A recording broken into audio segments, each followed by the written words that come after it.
بسم الله الرحمن الرحيم ادع إلى سبيل ربك بالحكمة والموعظة الحسنة وجادلهم بالتي هي أحسن صدق الله العظيم. ڈرا دیتی ہو جن کو انقلاب وقت کی پائل، ڈرا دیتی ہو جن کو انقلاب وقت کی پائل، انہیں کیسے میں سمجھاؤں کہ رب سے ارتقا کیا ہے. معزز سامعین کرام، زمانہ بڑی برق رفتاری سے ترقیات کی جانب گامزن ہے. لیل و نہار کی گردش نے زندگی کے معیارات تبدیل کر دیے ہیں. سچ اور جھوٹ کا پیمانہ بدل گیا، حق و باطل کا امتیاز ختم ہو چکا ہے. وہ اخلاقیات جن کا درس معلم اخلاق نے دیا تھا وہ اب عنقا ہو چکے ہیں. سطحی اخلاق اور اعلیٰ تعلیمات سے دور، اسلامی تعلیمات سے دور لوگوں کو اعلیٰ اخلاق کا سرٹیفکیٹ دیا جانے لگا. یہ زمانے کی ایسی تصویر ہے جس کا اعتراف یہ بغیر کوئی چارہ نہیں.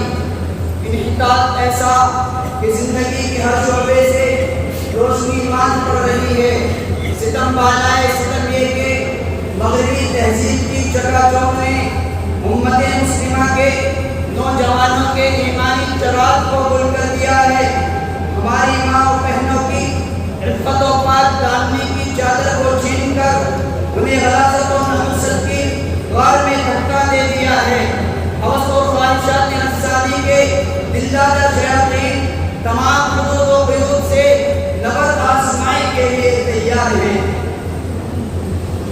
عزیزان گرامی، ہمارے معاشرے کا ایک افسوسناک المیہ یہ بھی ہے کہ بڑوں کا ادب و احترام اور چھوٹوں پر شفقت کا جذبہ مفقود ہو چکا ہے.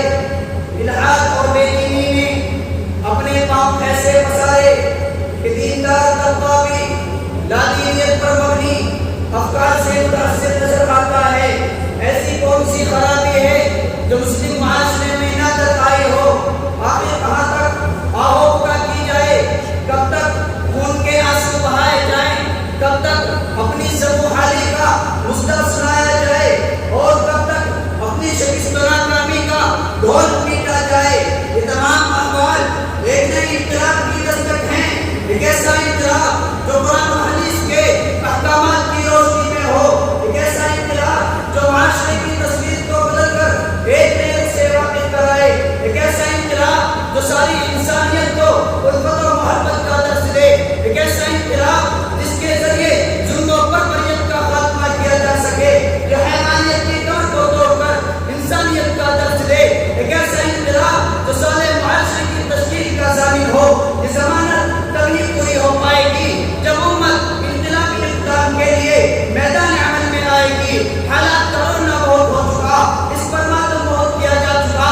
آگے بڑھیے اور امت کو کچھ ایسے انقلابی پیغام سے روشناس کرائیے کہ جس نے آج سے 1400 سال پہلے پورے عالم کی تصویر کو بدل کر رکھ دیا تھا. یہ تمام احوال ایک نئے انقلاب کی دستک ہیں. معاشرے کی یہ کھلی تصویر اب نئے انقلاب کی آہٹ ہے. ایک ایسا انقلاب جو غیر قرون کی یاد دلا دے. ایک ایسا انقلاب جس میں بڑوں کا ادب و احترام اور چھوٹوں پر شفقت ہو. جس کے اندر ماں و بہنوں کی عصمت و عفت کی ضمانت ہو. جس کے اندر عدل و انصاف کا راز ہو. یہ ایک ایسا انقلاب جو اسلامی احکامات کو فروغ دینے والا ہو.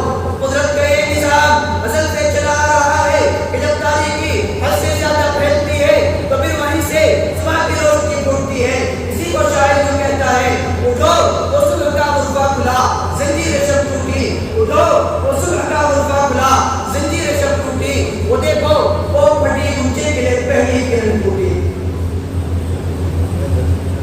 امت مسلمہ کے جیالو، شب جو ایک لمبی تاریخی کے بعد اصلاح و انقلاب کی پہلی کرن ٹوٹ چکی ہے. ضرورت اس بات کی ہے کہ امت کو اس سے کیسے روشناس کرایا جائے. سورج کی شعاع کو ان تاریخ وادیوں اور گھاٹیوں تک کیسے پہنچایا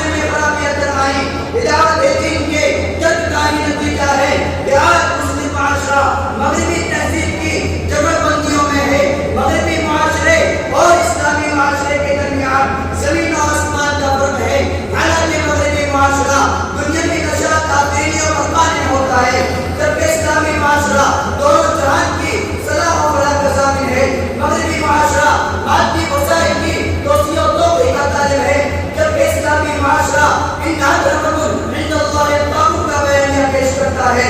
یہی وجہ ہے کہ اسلامی معاشرہ حال کی کامرانیوں کے ساتھ مستقبل کی کامرانیوں پر بھی نظر رکھتا ہے.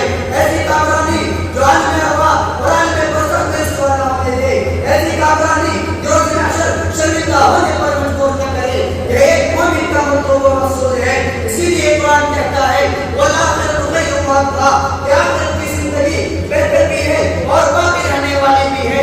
یہ ہمارے اعمال پر منحصر ہے کہ میں اور آپ اس خیر کے لیے کون سے سامان, زیادتی کے کون سے سامان کس طریقے سے پیدا کر سکتے ہیں. یہ بات ظاہر ہے کہ راہ خیر بغیر اسوہ نبی صلی اللہ علیہ وسلم کے حاصل نہیں ہو سکتی. لہذا اس بات کی شدید ضرورت محسوس ہو رہی ہے کہ ایک بار پھر اس مثالی معاشرے کی تشکیل کا کارنامہ انجام دیا جائے جہاں ہر جانب خیر خواہی کے جذبات کار فرما ہوں, جس کے ذریعے اسلام اور مسلمانوں کو ایک مثالی اور انقلابی معاشرہ فراہم ہو سکے, جس کے اندر مجھے اور آپ کو نبی علیہ الصلوۃ والتسلیم کی پیروی کرنا اور کلمۃ اللہ بلند کرنا واقعی مقدار میں میسر ہو سکے. اسی کو شاعر یوں کہتا ہے, نکل کے صحرا سے جس نے روما کی سلطنت کو الٹ دیا تھا, نکل کے صحرا سے جس نے روما کی سلطنت کو الٹ دیا تھا, سنا ہے میں نے یہ قدسیوں سے وہ شیر پھر ہوشیار ہوگا. وآخر دعوانا الحمدللہ رب العالمین.